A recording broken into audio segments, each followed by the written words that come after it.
asalaamualeykum mbokk yeeg xarit yi maa ngi leen di nuyu tey ci 20 novembre bi 2023 di altine ci ñun di am yaakaar ku ci nekk ci yéen passé na un excellent week-end nañ ko sàkku woon nañ ko ñaane woon borom bi commencé sunu semaine tey sunu série de 5 éphémérides ba vendredi inch'Allah sunu première éphéméride tey bi ñu koy articuler ci ñeenti élément benn bi yóbbu ñu ci 62 là on est dans des cosmétiques d'après indépendance noonu laa ko mën tuddee ndax 1962 ci ouverture d'un symposium à Dakar de l'international des femmes africaines bu ñu fa jógee dal ci 65 inauguration BU mooy bibliothèque centrale de Dakar ak locaux Faglet bu ñu fa jógee dem ci code consensuel du moins adoption nouveau code électoral en 91 war a jeexalee ci président Abdoulaye Wade en 2002 ni mu ko introduire foofu nekk membre académie des sciences d'outre-mer foofu ci jury bi nga xam ñoom ñëpp ñoo ci àndoon. Donc sans plus tarder commencer ci sunu premier élément tey en 1962 avec xam nga parfois day metti nga commencer bés bi wala nga commencer semaine bi ndax énervement mais boo doon exprimer lépp lu nekk ci yow rek parfois di nga exprimer sa énervement xëy na moment boo xam ne bii du moment bi gën a propice surtout que xëy na ñi ngay waxal soxluñu ko wante 20 novembre 1962 bii pour ma leen waxee nii Afrique tollu woon fii Afrique tollu woon ci ay priorité am nekk ci ay lutte pour l'indépendance totale mosuñu ko am d'ailleurs ba tey fii Afrique tollu woon ci niveau de développement am fii Afrique tollu woon ci coonoom ba ci plus tard di xew ci yenn diwaan yu metti ci seen xeex ba ci Éthiopie même bu fekkee Éthiopie nekk na dëkk boo xam ne kenn mosu ko coloniser 20 novembre 62 bi ouverture à Dakar d'un symposium international des femmes africaines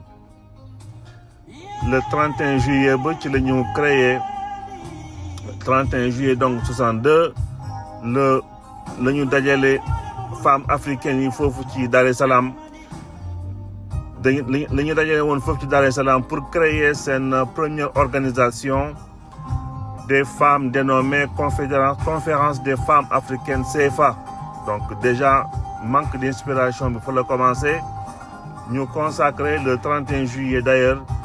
journée africaine li tax moo interpellé ma ces histoires là le 7 novembre bi passé ñoo ngi doon célébrer soxna si daan Adja Rose Bass génnoon fi àdduna le 7 novembre 2005 wax jaar-jaaram au niveau politique ba ni ko Lamine Gueye coopté woon ba rapprochement bi mu amoon par ses convictions politiques de par son engagement féministe rapprochement bi mu amoon ak Mamadou Dia wante ginnaaw boobu fexeel nañ ñu mel ni Mamadou Dia ak ñëpp réew boo dem ñu seen Mamadou Dia aussi jëm nañ ko fa fexeel et forcément kuñ fa fexeel dañuy purger autour de toi donc loolu moo nekkoon di wéy di continuer ba bien sûr boo purger ña yoroon ay lenge nga écarter leen forcément di nga war a ut yeneen façon pour def ay alternatives yi nga xam ni déjà ñooy remplacer ña fa nekkoon wante aussi ñu xoolaat mbir ya ginnaaw organisation yëpp ils avaient toute l'impression que c'était des fourmilières pour wala ay cocottes pour créer ay yenn termes yi quelque part ay affaire de fractionniste wala laajte ay indépendance enfin il y avait des radicaux là-bas forcément il fallait mettre des plus doux ba pare nag dugal leen ci yeneen cahier de charge yi nga xam ne mooy gën a digeste mooy gën a cohérent mooy gën a Colombie wala bokk ki la bëggul jox indépendance am totale moom la waroon na gën a bëgg dégg ndax ginnaaw ga gis ngeen déjà c'est en 63 ku mel ni Adji Rose Bass ginnaaw bi ñu élagué tout ce qui était autour de Mamadou Dia ci la ñu doon yegg ci moom en 63 ba yóbbu ko en prison donc yooyu yëpp nekk organisation féminine baax na ci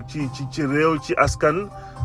lutte féminine d'ailleurs sax jigéen mën nañ ko considérer comme moteur de développement wante est-ce que c'était une priorité ci jamono boobu est-ce que c'était une priorité dem ba di ko tuddee d'ailleurs franc CFA ce qui veut tout dire loo ci def ay njàngat rek ci ngay comprendre plus tard que ñu ngi la doon fowee un moment donné. Donc tey 20 novembre 1962 la ñu defoon ouverture du symposium international des femmes africaines ci 31 juillet ba la ñu réuniroon Dar es Salaam à la base pour former seen CFA di confédération des femmes africaines. Sunu deuxième élément daf ñuy yóbbu 1965 di inauguration de bibliothèque centrale boobu ñu koy wax bibliothèque centrale et des locaux fi naan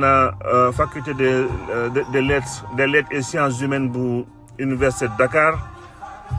loolu lépp nag ñu nekkoon benn li toppoon ci Institut des hautes études de Dakar créé en 1950 donc loolu moo ñëw tey indi ci jamono boobu université de Dakar bi nga xam ne bii déjà en 1957 lañ ko créé woon le 25 lañ ko finalisé woon le 25 février 1957 war ko inauguré le 9 décembre 1959. Donc tey 20 novembre 1965 nañu inauguré woon ni bibliothèque bi ak ay locaux yi nga xam ni moo waroon nekk fac de lettres ginnaaw modification yi amoon nañ ci njëlbeen commencé ko en 1957 inauguré ko en 59. Sunu avant-dernier élément daf ñu yóbbu ci code électoral bu Sénégal ñu adopté ko en 91 là on parle de code consensuel bi nga xam ni ñoo ngi ko tuddee aussi le code Kéba Mbaye di woon magistrat bi nga xam ni moo ci defoon liggéey bu am solo Kéba Mbaye defoon ci liggéey bu am solo ci jamono boobu ñëw wax ci contexte bi nga xam ni bi jóge nañu ci 88 jóge nañu ci ay 83 ak 88 nekkoon ay élection yu xawoon na violente pour Sénégal si la Abdou Diouf décidé woon un moment donné jouer franc jeu ak digganteem ak opposition bi particulièrement ak Abdoulaye Wade moo tax ci 20 novembre 91 bi ñu demandé ay services Kéba Mbaye ginnaaw bi mu amee jaar-jaaram au niveau international ñu ñëw demandé ko pour que mu def liggéey bi d'ailleurs on se rappelait Abdou Diouf bi mu koy def ba pare daf ni woon du ci changer virgule ou plutôt c'était en 98 parce que code bi ça a été revu aussi en 98 ginnaaw code consensuel bi amoon en 91 li Abdou Latif Coulibaly doon wax aussi c'était peut-être pour défendre un peu ses nouveaux intérêts mu ne le code consensuel n'a été consensuel qu'en 2000 en d'autres termes que bu opposition gagné ndax la muy nekk code consensuel Kéba Mbaye en 91 terewul contestation élection yi fi ñëw en 93 élection présidentielle ak élection yi ci topp régionale locale de manière générale wala élection yooyu en 97 loolu contestation yooyu xëy na aussi moo expliqué quelque part défaite du moins démission wu Kéba Mbaye parce que Kéba Mbaye a été un peu outré ci ni ñu exécuter son code consensuel ba xëy na yu bëri feeñul woon ñu jàpp rek voilà en tout cas on ne saura jamais exactement ce qui s'est passé ñu jàpp ne xëy na rek élection bi dafa jëmee woon boor ci côté opposition moo tax mu démissionné mais bokk na ci benn facteur yi taxoon mu démissionné mooy le non-respect de son code consensuel donc code consensuel bi la ñu def si jamono boobu xëy na matul woon ñu jéem ko retoquer retravailler ko en 98 permettre alternance bi am en 2000 donc loolu la ñu doon wax ci code consensuel bi jeexalee sunu éphéméride tey ci sunu benn dernier élément ci concernant Abdoulaye Wade concernant président Abdoulaye Wade en 2002 le dugg académie des sciences d'outre-mer bi nga xam ni ñoo ngi am siège Paris créé ko en 1922 bi intéressé principalement ci géographie histoire générale de l'Afrique de l'Amérique latine et cetera loolu aussi nekk na ay détails yi nga xam ni amul benn njëriñ ku mel ni Abdoulaye Wade en 2002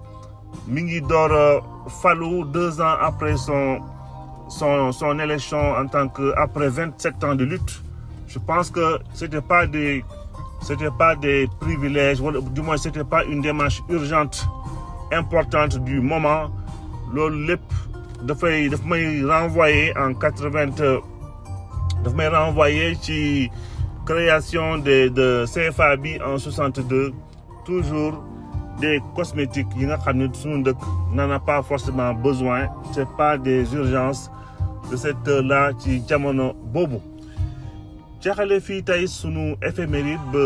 suba incha allah ñëwaat fii yeggale waxtaan bi d'ici là je vous envoie toute mon énergie positive ñi jëm ci waar bi mbaa ñi ko soxla ba suba ñu yeggale waxtaan bi jërëjëf.